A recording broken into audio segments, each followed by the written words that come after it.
உங்க கூட வாடுறதுக்கு அவங்களுக்கு விருப்பம் இல்லைன்னு சொல்லிட்டாங்க. சார், இன்னைக்கு வரைக்கும் நான் எந்த தப்புமே பண்ணதில்லை. நான் ஏதாவது தப்பு பண்ணிருக்கேன்னு அவ சொன்னாலும் நான் அதை திருத்திக்க தயாரா இருக்கேன் சார்.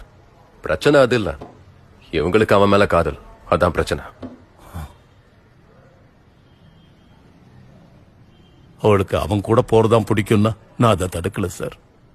ஆனா எனக்கு என் பொண்ணு வேணும் சார். என் பொண்ணு இல்லாம என்னால வாழ முடியாது சார். அதோட எனக்கு தெரிஞ்சு ஒரு மேல எந்த தப்பும் கிடையாது.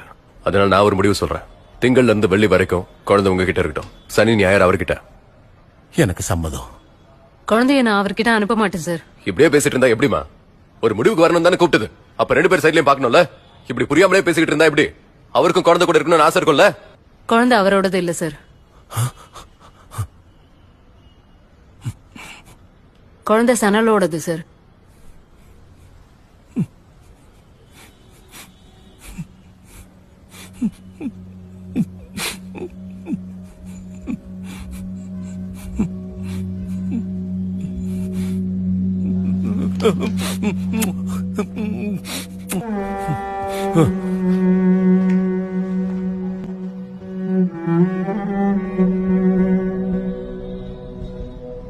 ஏய், வெளிய தாண்ட பசு அடி வாங்கிதான் சாகுன்னு பழமொழி இருக்கு.